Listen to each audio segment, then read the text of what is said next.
ফ্যাসিবাদ বিরোধী আন্দোলন যারা করেছে তারা যদি দ্বিধাবিভক্ত হয়ে যায়, তারা যদি নিজেরা পরস্পরের বিরোধে লিপ্ত হয়, তাহলে মূল বেনিফিশিয়ারি কে হবে? ওই ফ্যাসিবাদ হবে, ওই খুনি হাসিনা হবে।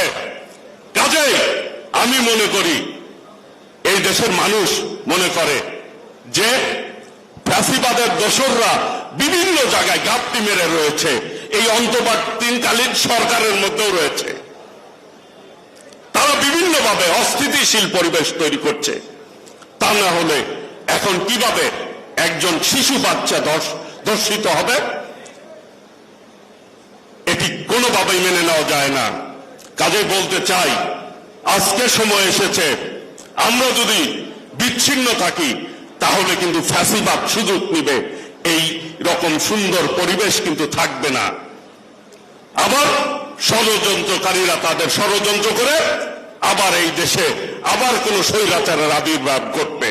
সেই জন্য সকলকে সাবধান থাকতে হবে।